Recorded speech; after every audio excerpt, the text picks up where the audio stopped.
ഇന്നത്തെ ഒരു ദിവസം ഞാൻ ഇപ്പോൾ എന്തെങ്കിലും ഷൂട്ട് കഴിഞ്ഞോ അല്ലെങ്കിൽ എന്തെങ്കിലും എവിടെയെങ്കിലും പുറത്തൊക്കെ പോയി തിരിച്ചു വരുമ്പോൾ ഞാൻ നമുക്കിന്ന് സംഭവിച്ചൊരു കാര്യം ഇവരോട് പറയണമല്ലോ. അത് ഞാൻ പറയുമ്പോൾ ചിലപ്പോൾ കുറച്ച് എക്സ്പ്ലെയിൻ ചെയ്താൽ പറയുള്ളൂ. ഇവർക്ക് അത് കേൾക്കാൻ പറ്റില്ല. ഇവർക്ക് ഇങ്ങനെ ഈ മറ്റേ ട്രെയിൻ പോണ പോലെ തുടക്കം, ഇടയ്ക്ക്, അവസാനം പറയാൻ പാടില്ല. സാധനം നമ്മൾ സ്ഥലത്തുനിന്ന് എടുത്ത ഒരു സ്ഥലത്ത് കൊണ്ട് വെക്കണ കാര്യം മാത്രം പറഞ്ഞാൽ പോരെ. ഇത് എടുത്തത് എങ്ങനെയാ, പോണ വഴി കയ്യിന്ന് തെന്നിപ്പോയി, പിന്നെ അത് എടുക്കാൻ പോയപ്പോ വേറെ സാധനം കണ്ടു, ആ സാധനത്തിന്റെ കൂടെ തെങ്ങ് കയറാൻ പോയി, അങ്ങനെ ഒരു കഥ പോയി പറഞ്ഞു ഫുള്ള് കാര്യം പറയും. ആ സാധനം എടുത്തുകൊണ്ട് വെച്ചു, അതിന്റെ ആവശ്യമുള്ളൂ. തുടക്കവും അവസാനവും പറഞ്ഞാൽ നമുക്ക് എന്താ നടന്നതെന്ന് അറിയില്ലല്ലോ. എനിക്ക് അങ്ങനെ നടുക്ക് എന്തെങ്കിലും സ്പെഷ്യൽ ആയിട്ട് നടന്നിട്ടുണ്ടെങ്കിൽ അത് പറഞ്ഞാൽ പോരെ. നമ്മൾ ഇവിടുന്ന് അങ്കമാലിക്ക് ഒരു കാർ ഓടിച്ചു പോകുന്നു, ഓക്കെ, വേറെ പ്രശ്നങ്ങളൊന്നും ഇല്ല, കാർ ഓടിച്ചു, ഞാൻ അങ്കമാലിലെത്തി. അതിന് പറയണ എങ്ങനെയാണെന്നറിയാമോ? എന്റെ പ്രോമി, ഞാൻ ഇവിടുന്ന് കാർ ഓടിച്ച് കവലക്കലിക്കാട് ചെന്നപ്പോഴേ മറ്റേ പുള്ളി അവിടെ നിൽക്കണു. ഞാൻ പുള്ളീനെ ഇങ്ങനെ ഹായ് കാണിച്ചിട്ട് ഞാൻ അങ്ങ് എടുത്ത വഴി പറയുന്നൊരു വണ്ടി പേടിച്ചുപോയി ഞാൻ. പക്ഷെ ഒന്നും സംഭവിച്ചില്ല. പക്ഷെ അവിടെ അങ്ങോട്ട് ചെന്നപ്പോ ഉണ്ടല്ലോ, നമ്മുടെ മറ്റേ ഒരു പുള്ളിയാണ് വട്ടം ചാടി എന്ന് വേണ്ട, അത് എന്തൊക്കെ സംഭവിച്ചാൽ അത് മുഴുവൻ പറയും. ഞാൻ പറഞ്ഞാലേ ഇവർക്ക് 3 പേർക്കും പ്രശ്നമുള്ളൂ. ഇവരൊരു കാര്യം ഇങ്ങനെ വലിച്ചു നീട്ടി എക്സ്പ്ലെയിൻ ചെയ്താല് ഇവർക്ക് ഒരു കുഴപ്പമില്ല. അതെന്താണ് രണ്ട് നേരം. അപ്പൊ ഇപ്പൊ ഞാൻ പഠിച്ചു അത്. ഇപ്പൊ ഇവരോട് പറയുമ്പോ ഞാൻ കട്ട് ഷോർട്ട് ചെയ്താ പറയണേ.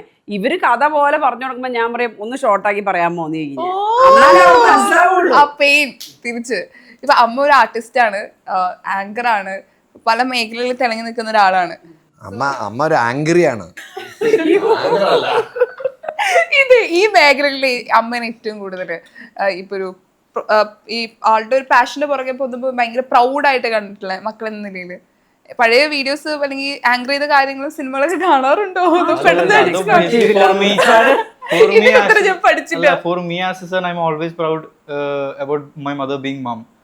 എന്റെ അമ്മയായിട്ട് നിൽക്കുന്നതിലാണ് എനിക്ക് എപ്പോഴും ഒരു പ്രൗഡായിട്ട് പറയുന്നത്. ബാക്കി എന്ത് കാര്യത്തിന് പോയാലും എന്റെ അമ്മയായിട്ട് നിൽക്കുന്നതിലാണ് the way she does things, എല്ലാത്തിലാണ് എനിക്ക് പ്രൗഡായിട്ട് തോന്നിയിരിക്കണേ. ഞാൻ പോകട്ടെ.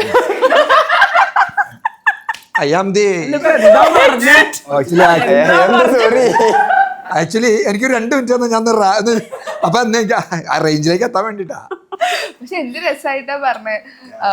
എനിക്ക് തോന്നുന്നു ഇന്റർവ്യൂ സിനിമയൊന്നും കണ്ടിട്ടില്ല. ഈ നെഗറ്റീവ് ഷെയ്ഡ്സ് ഒക്കെ അതിപ്പം അതിന് അവാർഡും കഴിഞ്ഞ ദിവസം കിട്ടിയിട്ടുണ്ടായിരുന്നു. ശരിക്കും നെഗറ്റീവ് ഷെയ്ഡ് ആണോ നമുക്ക് പെർഫോം ചെയ്യാൻ പറ്റണേ? അങ്ങനെയല്ല, അത് മമ്മിക്ക് കിട്ടുന്ന റോളും തിരിച്ച് മമ്മി ചെയ്യുന്നു. നമ്മളതല്ല, നമ്മൾ ഈ പുറത്ത് പോകുമ്പോ അത് കഴിഞ്ഞാൽ ആൾക്കാരെ കാണുമല്ലോ പുറത്ത്. ചിലവരൊക്കെ വന്നിട്ട് നീ നിതാപ്രമയുടെ മോനാ, കഴിഞ്ഞ ദിവസം സീരിയലിൽ ചെയ്ത റോള്, അയ്യോ എനിക്ക് കണ്ടിട്ടില്ല. ഞാൻ പറയും എന്താ എനിക്ക് ചില്ല. ചിലവരൊക്കെ ശരിക്കും ഇങ്ങനെ അടിക്കാനൊക്കെ പറഞ്ഞു. അങ്ങനെയല്ല, ലൈക്ക് മമ്മി ഭയങ്കര നെഗറ്റീവ് റോൾ ആണല്ലോ എന്നുള്ള രീതിയിൽ ഇത്ര ക്രൂരയാണോ എന്ന് ചോദിക്കണ പോലെയാണ്. പക്ഷെ അതാടാ അതിന്റെ ഒരു എൻജോയ്മെന്റ്. അത്രയും മമ്മി ഫലിപ്പിച്ചിട്ടാണല്ലോ അവരുടെ ഉള്ളിൽ ആ സാധനം നിക്കണേ.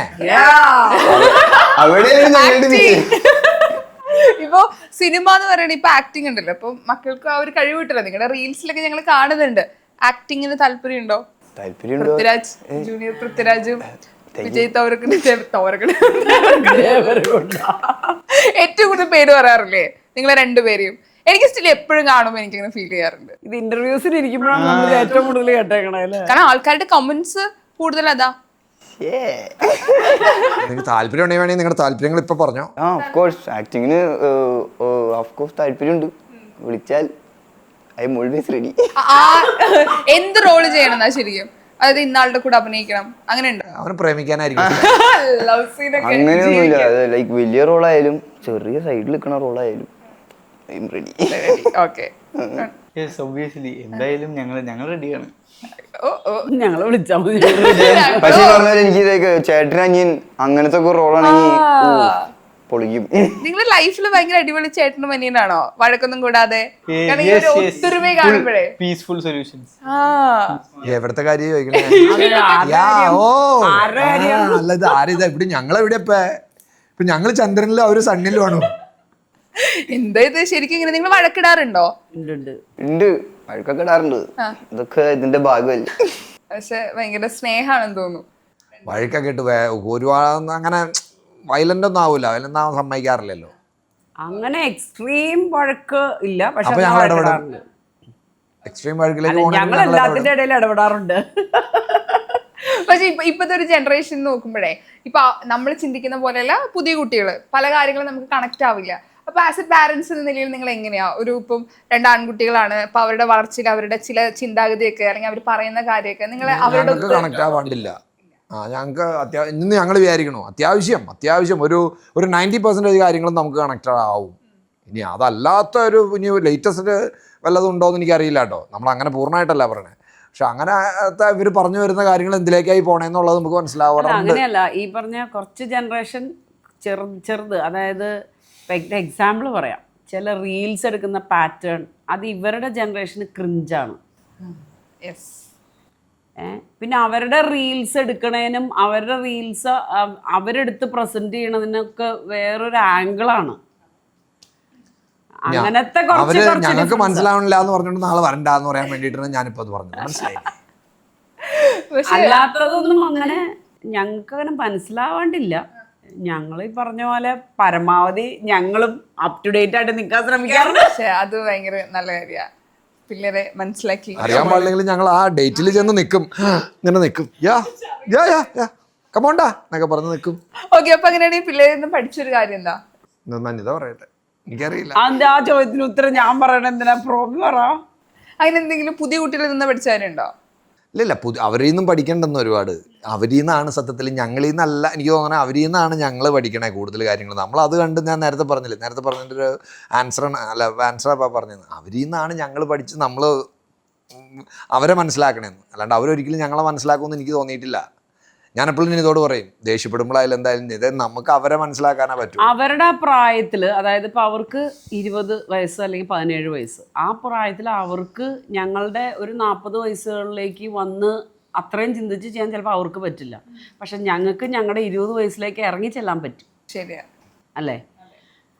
അതാണ് പ്രോമി പറഞ്ഞത്. പിന്നെ വേറൊരു കാര്യം, ഇവർക്ക് ഇപ്പോൾ ടേസ്റ്റ് വ്യത്യാസം ഉണ്ടോ? ഞാനിപ്പോൾ പറഞ്ഞപ്പോൾ ഓർത്തെ. ഇപ്പം ഞങ്ങൾ ഇപ്പോൾ കഴിഞ്ഞ ദിവസം ട്രിപ്പ് പോയ കേസ് പറഞ്ഞു. ഇതാ ഞാൻ കണ്ടില്ല കേട്ടോ അതൊക്കെ.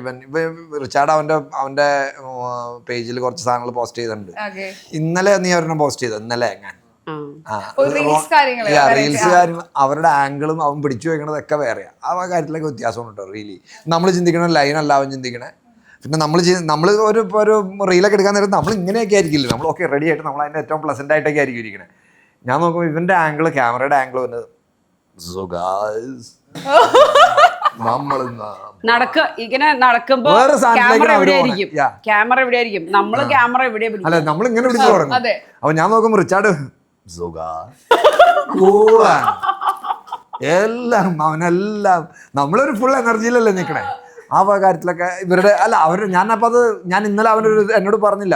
ഞാനിങ്ങനെ എന്തോ കണ്ടപ്പോ ഇവന്റെ സാധനം ഇങ്ങനെ കാണാം. അപ്പൊ ഞാൻ നോക്കിയപ്പോ അത് എന്താ പറഞ്ഞ വേറൊരു ലൈൻ. ഓക്കെ, അപ്പൊ ഞാൻ ഓക്കെ ഗുഡ്, നമ്മളെ മനസ്സിലാക്കണം കൊള്ളാന്നല്ലാന്ന്. എനിക്കത് ചിലപ്പോൾ അതൊരു 100% ബോധിച്ചിട്ടില്ലെങ്കിലും ഞങ്ങളപ്പോ പറയണേ എന്തുട്ടാ ഓക്കെ ഗുഡ്, അത് അവന്റെ ഒരു ടേസ്റ്റ് ആയിരിക്കും ചിലപ്പോ. അത് നമ്മള് ആളുടെ ഒരു വെറൈറ്റി കൊണ്ടിരുന്ന എല്ലാ സൈഡും നോക്കണല്ലോ. ശരിയാ. വേറെ വലിയ ഡിഫറൻസ് എന്ന് പറഞ്ഞു കഴിഞ്ഞാല്, ഈ പിള്ളേർ ഇപ്പോഴത്തെ ലേറ്റസ്റ്റ് എല്ലാ അപ്ഡേഷൻസും എല്ലാ ആപ്പുകളും അല്ലെങ്കിൽ ലേറ്റസ്റ്റ് എല്ലാ സംഭവങ്ങളിലും അവരുണ്ടാവും. പലപ്പോഴും ഈ കാരണവന്മാർക്ക് പറ്റുന്നത് എന്താണെന്ന് വെച്ച് കഴിഞ്ഞാൽ, ഇപ്പോൾ പുതിയൊരു സംഭവം വന്നു, അതിനകത്തേക്ക് നമ്മൾ കയറില്ല. നമ്മൾ പറയും എനിക്കറിയില്ല, അത് ഞാൻ ചെയ്യില്ല. ഒരു എക്സാമ്പിൾ പറയുകയാണെങ്കിൽ, ഇപ്പോൾ ഒരു GPay വന്നു, ഞാൻ ഒരു എക്സാമ്പിൾ പറയാനുണ്ടോ. GPay എന്ന് പറയുന്ന ഒരു സംഭവം വന്നു, അത് എനിക്കറിയില്ല എന്ന് പറഞ്ഞാൽ നമ്മൾ മാറി നിന്നാൽ നാളെ അവർ പറയും മമ്മിക്കും അപ്പയ്ക്കും ഒന്നും അറിയില്ല എന്ന് പറയും, അല്ലേ? അപ്പം അത് അവരെ കൊണ്ട് പറയിപ്പിക്കാണ്ട് നമ്മൾ അപ് ടു ഡേറ്റ് ആയിട്ട് വേഗം ടിൻഡറിലാണ് അവിടെ കയറണമെങ്കിൽ നമ്മൾ ടിൻഡറിൽ അവരെക്കാളും മുമ്പ് ഉണ്ടാവും. അങ്ങനെയല്ല. കഴിഞ്ഞ ദിവസം ഞാൻ എൻ്റെ ഫോണിൽ പോകുമ്പോൾ നോട്ടിഫിക്കേഷൻ വരുമല്ലോ. ഞാൻ സ്നാപ്ചാറ്റിൽ നോട്ടിഫിക്കേഷൻ, മറ്റേ കോണ്ടാക്ട്സിന്ന് mummy from contacts add to your list. ഞാൻ അല്ല, അവര് സ്നാപ്ചാറ്റിലുണ്ടെങ്കിൽ അവര് സ്നാപ്ചാറ്റിൽ കയറുന്നതിന് മുമ്പ് നമ്മൾ സ്നാപ്ചാറ്റിൽ ഉണ്ടായിരിക്കണം. ഓ ദൈവമേ, അത് നിതയുടെ പോലീസ് കണ്ണുകളാണോ? ഇവന്മാർ എവിടെയൊക്കെയാ പോണേ? ഇവന്മാരെന്നല്ല, ഞങ്ങൾ 3 പേരും ഏതൊക്കെയാ സാധനങ്ങൾ ഏതൊക്കെയാന്നൊക്കെ മുഴുവൻ ഇതാ 3 പേരെയും പാടാണ്. അപ്പൊ അതുകൊണ്ട് നമ്മൾ അപ് ടു ഡേറ്റ് ആയിട്ട് ഇരുന്നാ മതി. പാരന്റ്സ് സത്യത്തിൽ അത് കാരണം എനിക്ക് പലയിടത്തും എനിക്ക് അപ്ഡേറ്റഡ് ആവാൻ പറ്റുന്നില്ല. അന്റെ ഭയം ഇരിക്കട്ടും. ഇപ്പൊ അഭിനയം ഭയങ്കര ഇഷ്ടമുണ്ടെന്നല്ലേ പറഞ്ഞത്. അപ്പൊ ഞാൻ ഒരു പെർഫോം ചെയ്യണം, നമ്മൾ മാർക്ക് ഇടും, കൊടുക്കണ്ടേ? ഇതൊക്കെ പറയുമ്പോ ഓർക്കണം, ഇങ്ങനത്തെ പണി പിന്നാലെ അപ്പൊ ഒരു ഇഷ്ടമുണ്ട്. ഒരു പ്രണയം, അത് അച്ഛനും അമ്മയടുത്തും പറയണം ഇങ്ങനെ ഒരു ഇഷ്ടമുണ്ട്. ആളത് ഇതടാ ഞാൻ ഇവൻ പറഞ്ഞാലേ ലയിച്ച നീ ഉടനെ തന്നെ അപ്പൊ കൂടെ വേണമെങ്കിൽ സപ്പോർട്ടിന് വേണ്ടിട്ട് ചേട്ടനെയും കൂടെ ഞാൻ കൂട്ടുന്നുണ്ട്. കൂട്ടിയില്ല. സപ്പോർട്ട് ചെയ്യില്ല. ഓക്കെ, അപ്പൊ ഒരു പൊടിയില്ലേ? ആദ്യം തന്നെ പറയുന്നത്. ഓക്കെ, അങ്ങനെയാണെങ്കിൽ ഒന്ന് കൺവിൻസ് ചെയ്യണം ഇങ്ങനെ ഒരു ഇഷ്ടമുണ്ടെന്ന്. ഓ അത് പാടായിരിക്കും. ഓക്കെ, ഇവര് പല ചോദ്യങ്ങളും ചോദിക്കും, പക്ഷെ അതിന് അവർക്ക് മറുപടി കൊടുക്കണം. കൺവിൻസ് ചെയ്യിപ്പിക്കുക എന്നാണ് ഞാൻ ചാലഞ്ച്. സപ്പോർട്ട് ചെയ്യാൻ കൂടി ചോദ്യങ്ങൾ റെഡിയാക്കി വെച്ചോ. സപ്പോർട്ട് ഓൾറെഡി സപ്പോർട്ട് ചെയ്യും. അവൻ പറയണത് നമുക്ക് മനസ്സിലാവുന്നില്ല. ആക്ടിംഗ് ആണ്, ആക്ടിംഗ്. ആക്ഷൻ. സ്കൂളിലെ ടീച്ചേഴ്സായിട്ട് തല്ലുപിടിച്ചോ? ഇല്ല ടീച്ചർമാരെ പ്രശ്നം. ഞാൻ ഇങ്ങനെ ഒരു പുതിയ ആളെ പരിചയപ്പെട്ടു. ആര്? ക്ലാസ്സിൽ വെച്ചാ ആ. പേര് പിന്നെ പുറത്തറിയാൻ പറ്റാതെ വരാം. അങ്ങനെ പാവം. അല്ല അതിരിക്കട്ടെ അതിരിക്കട്ടെ അല്ല അതിരിക്കണം എടുക്കണം. ഓണത്തിന്റെ ആണോ? ആ ഹലോ അവരോ വിളിക്കണം. ആ ഹലോ ഫ്ലോ ഒന്നുകൂടി എടുക്കാം, പ്രാക്ടീസ് ചെയ്യും. ചേട്ടനിപ്പോ എവിടെയുള്ള ചേട്ടാ? പെട്ടെന്ന് വലിച്ചിട്ടുണ്ടല്ലോ. പപ്പ അത് സ്കൂളിൽ നിന്ന് ഒരു സംഭവം ഉണ്ടായി. ഞാനൊരു പുതിയ ആളെ പരിചയപ്പെട്ടു. ഒരു അല്ലല്ല ഒരു പെങ്കൊച്ചാ. അതെന്താ നിങ്ങളുടെ മുഖമൊക്കെ മാറിയേ? പോട്ടെ. എനിക്ക് ആ കൊച്ചിനെ ഇഷ്ടപ്പെട്ടു പപ്പ. എനിക്ക് എവിടെ കൊണ്ട് എവിടെ അങ്ങനെയല്ല, എനിക്ക് ഉള്ളിൽ വരും, നമുക്ക് ഫീൽ വരില്ല. എനിക്ക് അതുപോലെ എനിക്ക് ഇഷ്ടപ്പെട്ടു പപ്പ കൊച്ചിനെ. നീ ഇപ്പൊ എത്രാം ക്ലാസ്സിലാ പഠിക്കണേ? +2. പണിയാ അങ്ങനെ കല്യാണം കഴിച്ചിട്ട് കൊണ്ടുവരാഞ്ഞില്ലേ? അല്ല അത്രയും അങ്ങനെ പറഞ്ഞ ഇഷ്ടപ്പെട്ടു എന്നൊക്കെ പറയാൻ അവിടെ എന്തോ വേറെ പിള്ളേര്. എന്റെ ഇഷ്ടത്തിന് ഇവിടെ ഒരു വലിയ നിന്റെ ഏട്ടത്തിന് ഒരു വിലയില്ല അവിടെ. നിനക്ക് ഇഷ്ടപ്പെടാറാവട്ടെ. നിന്റെ ചേട്ടൻ അവിടെ വെക്കണോ? അവന് ഇതുവരെ ഇഷ്ടം വന്നില്ല. പിള്ളേരല്ലേ അതുകൊണ്ട് വേണ്ട. അല്ല അതുകൊണ്ട് നീ എന്നിട്ട് ഉദ്ദേശിക്കണ ഇപ്പൊ ഇഷ്ടപ്പെട്ടു. ഓക്കെ, നിങ്ങളെ അറിയിച്ചതാണ് ഞാൻ. അങ്ങനെ ഒരു പെണ്ണിനായിട്ട് ഇഷ്ടപ്പെടണ്ട. നീ അവിടുത്തെ എല്ലാ പെൺപിള്ളേരും ഇഷ്ടപ്പെട്ടോ? അല്ല ഇതിപ്പോ അപ്പൊ എന്റെ കാര്യം പറഞ്ഞില്ല. അപ്പൊ ഞാൻ ആദ്യം കഴിഞ്ഞിട്ട് ഒരു മിനിറ്റ് വെയിറ്റ്. എന്താ? അല്ല ഇതിപ്പോ എന്തായാലും പപ്പ ഉദ്ദേശിച്ചത് എന്റെ കഴിഞ്ഞിട്ട് വേണല്ലോ ഇവന്റെ. അപ്പൊ ഞാൻ പറഞ്ഞിട്ട് നിനക്കും പറയാൻ തന്നെ വേറെ ദൈവമേ എന്റെ മക്കള് മരിച്ചു പോയി. ഇല്ല അത് പറയട്ടെ. കമോൺ പറയേ. നിന്റെ അല്ല എന്റെ കഴിഞ്ഞിട്ട് പോരെ ഇവന്റെ. ശരിയാണ്, അത് എന്റെ പറഞ്ഞിട്ട് വേണമല്ലോ നിന്റെ. അന്ന് നിനക്കുണ്ടോ? നീ എനിക്ക് ഉണ്ടാവണമെന്ന് ഇതൊരു ആഗ്രഹം. അവസരമായിട്ട് കാണുന്നു. ഞാൻ ചിന്തിക്കണേ, എന്തായാലും ഇങ്ങനെ ഒരു ഓപ്പർച്യൂണിറ്റി കിട്ടി. എന്തായാലും കൺഗ്രാലേഷൻസ് നിതാ. നിതയുടെ മക്കള് നല്ല അമ്മക്കളാണ് തെളിയിച്ചു. ഓക്കേടാ, കൺഗ്രാലേഷൻസ്. Thank you. അപ്പൊ നിങ്ങൾ രണ്ടുപേരും അത് പ്രൂവ് ചെയ്തു. തീരുമാനം അത് പ്രൂവ് ചെയ്താൽ കൊള്ളാം. അത് മുന്നോട്ട് അങ്ങനെ രീതിയിൽ കൊണ്ടുപോകണ്ട. നീ എല്ലാവരെയും ഒരാളെ കണ്ടു, ഒരു 5 ആളെ നീ കണ്ടുപിടിക്കും. നീ ഒരു 10 ആളെ കണ്ടുപിടിക്കും. അതിന്ന് പറ്റിയ ആൾക്കാരെ ഞങ്ങൾ കണ്ടുപിടിക്കാം.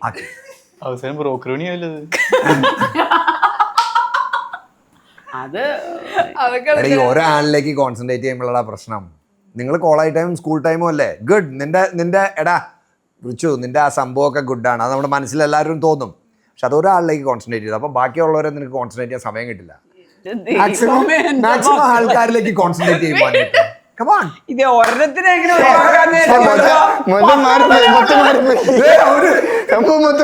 നമ്മൾ വേറെ ശരിക്കും നമുക്ക് ലൈഫിൽ എന്തുണ്ടെങ്കിലും ഈ രണ്ടുപേരുടെ അടുത്ത് പറയാനുള്ള ഒരു സ്പേസ് ഉണ്ടോ ശരിക്കും? അതുണ്ട്, എന്തായാലും ഉണ്ട്. ഞാൻ എല്ലാം പറയാറുണ്ട്, കണ്ണീര് തുടച്ചിട്ടൊക്കെ. അല്ലല്ല ഇപ്പോഴും ഇവരുടെ അടുത്ത് നമുക്ക് ഭയങ്കര ഓപ്പൺ ആയിട്ട് എന്തും പറയാം. അങ്ങനത്തെ വിഷയങ്ങളൊന്നും ഇല്ല.